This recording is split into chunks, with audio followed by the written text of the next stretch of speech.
ایک گاؤں میں ایک محنتی کسان رہتا تھا جس کا نام رحیم تھا۔ وہ ایک عاجز انسان تھا جو ہر روز سورج نکلنے سے پہلے جاگتا اور اپنے کھیتوں میں کام کرتا تھا۔ اس کے پاس زیادہ زمین نہیں تھی، لیکن وہ اپنے کھیتوں کو خوبصورت انداز میں سرسبز بناتا تھا۔ وہ سبزیاں، پھل اور اناج اگاتا تھا جو وہ بازار میں بیچ کر اپنی بیوی آمنہ اور اپنے 2 بچوں کی کفالت کرتا تھا۔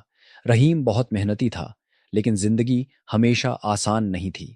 ایک سال بارش وقت پر نہ ہوئی اور اس کی فصلیں سوکھنے لگیں۔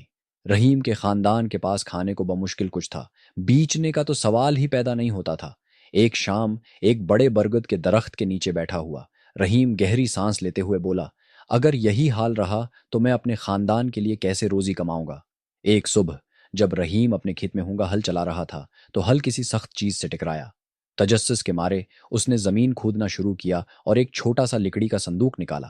صندوق کے اندر اسے ایک پرانا پیتل کا چراغ ملا۔ چراغ دھول سے بھرا ہوا اور مدھم تھا، لیکن اس پر سورج کی روشنی ایک خاص انداز میں پڑ رہی تھی۔ اس نے اپنی آستین سے چراغ صاف کیا اور حیرت انگیز طور پر اس میں سے دھواں نکلنے لگا۔ دھوئیں سے ایک بلند قامت شخصیت ظاہر ہوئی جس کا چہرہ مہربان تھا۔ میں اس چراغ کا نگہبان ہوں، اس ہے، شخصیت نے گہرے اور پرسکون لہجے میں کہا۔ تم نے مجھے آزاد کیا ہے اور میں تمہاری 3 خواہشیں پوری کرنے کا وعدہ کرتا ہوں۔ رحیم حیران رہ گیا۔ اس نے جادوئی چراغوں کی کہانیاں سنی تھیں، لیکن کبھی نہیں سوچا تھا کہ وہ خود ایک چراغ پائے گا۔ اپنے خیالات کو یکجا کرتے ہوئے اس نے کہا، میری پہلی خواہش ہے کہ بارش ہو تاکہ میری فصلیں دوبارہ اگ سکیں۔ نگہبان نے سر ہلایا اور آسمان پر بادل چھا گئے۔ جلد ہی ہلکی بارش ہونے لگی جو سوکھی زمین کو تر کرنے لگی۔ رحیم کا دل خوشی سے بھر گیا۔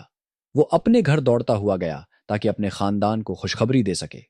کچھ ہفتے گزر گئے اور بارش نے رحیم کے کھیتوں کو بدل کر رکھ دیا۔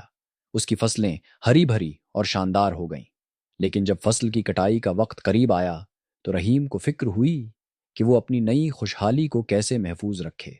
وہ دوبارہ چراغ کے پاس گیا۔ میری دوسری خواہش ہے، رحیم نے کہا، کہ ایک مضبوط غلہ گودام ہو جہاں میں اپنی فصل محفوظ کر سکوں۔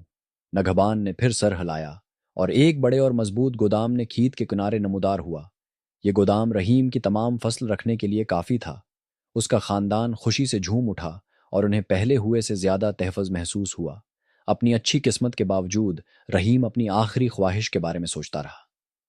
کیا وہ سونا مانگے؟ شاید زمین؟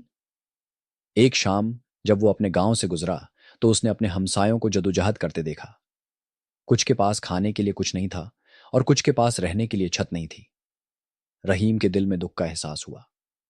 اس رات اس نے آمنہ کے ساتھ بیٹھ کر اپنی آخری خواہش پر بات کی۔ ہمارے پاس اب سب کچھ ہے جو ہمیں چاہیے، رحیم نے کہا، لیکن دوسروں کا کیا ہمیں ان کی مدد نہیں کرنی چاہیے؟ آمنہ مسکرائی۔ رحیم، تم ہمیشہ سے ایک مہربان انسان رہے ہو، وہی کرو جو تمہیں صحیح لگتا ہے۔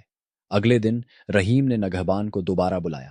میری آخری خواہش یہ ہے کہ پورا گاؤں خوشحال ہو جائے، سب کے پاس کھانے کو کافی ہو اور سر پر چھت ہو۔ نگہبان کی آنکھیں نرم ہو گئیں اور اس نے کہا، تمہاری خواہش قبول ہے۔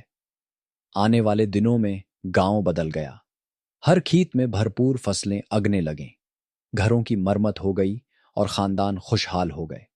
رحیم کی بے لوثی نے دوسروں کو متاثر کیا اور گاؤں والوں نے مل جل کر اپنی برادری کو بہتر بنانے کے لیے کام کرنا شروع کر دیا۔ کئی سال بعد رحیم کے بچے ایک خوشحال اور متحد گاؤں میں پروان چڑھے۔ رحیم انہیں اکثر جادوئی چراغ کی کہانی سناتا تھا اور کہانی کے آخر میں ہمیشہ کہتا، اصل دولت سونے یا چیزوں میں نہیں ہے، یہ دوسروں کی مدد کرنے اور مہربان دل کے ساتھ جینے میں ہے۔ سبق: اصل خوشی دوسروں کے ساتھ بانٹنے اور ان کا خیال رکھنے میں ہے، نہ کہ خود غرض خواہشات میں۔ سخاوت اور مہربانی ایک دیرپا وراثت چھوڑتی ہیں۔